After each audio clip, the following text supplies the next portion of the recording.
In the news this week, a US Christian printer's refusal to print gay pride t-shirts is deemed unlawful. The crucial role of parents is denied under the named person scheme, says a social work expert. And the latest in our Choose Life series.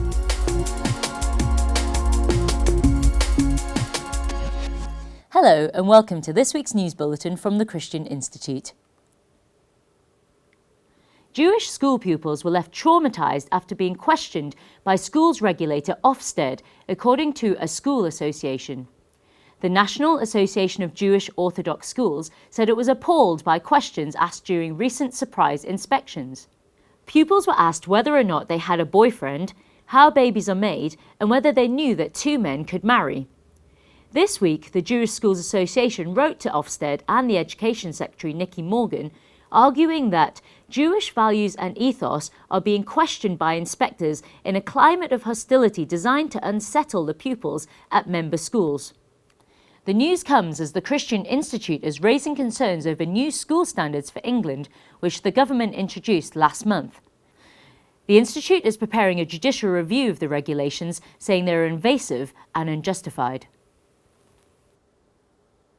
A Christian-owned printing company in the US has been told that its refusal to print gay pride t-shirts amounts to unlawful discrimination.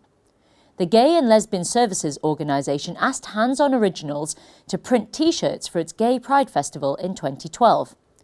Blaine Adamson of Hands On Originals declined the order because he did not want to promote the message of the event. There's always, probably every few months, an order that I have to call the customer about. And a lot of times they'll be a little frustrated, but I feel like it's the right thing to do. At the end of the day, what I print, I'm accountable to God based on what I decide to do.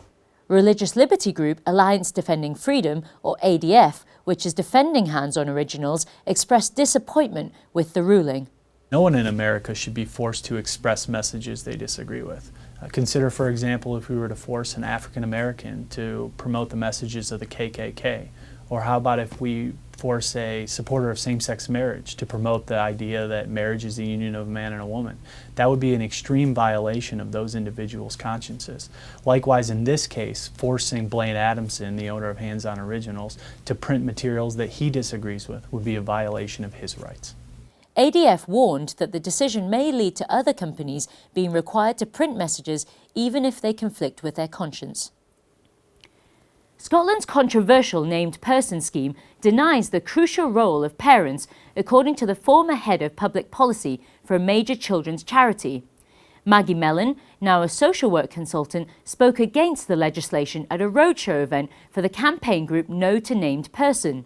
While the imposition of named persons mightn't bring about the end of family life as we know it, the bill as a whole does represent a complete denial of families and of the crucial role of parents.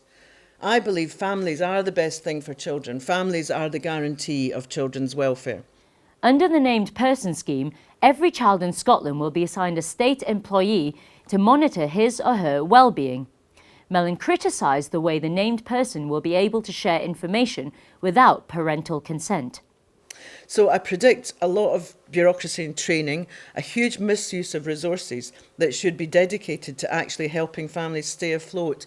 We'll have systems set up to share information among people who have no resources to help but lots of power to interfere.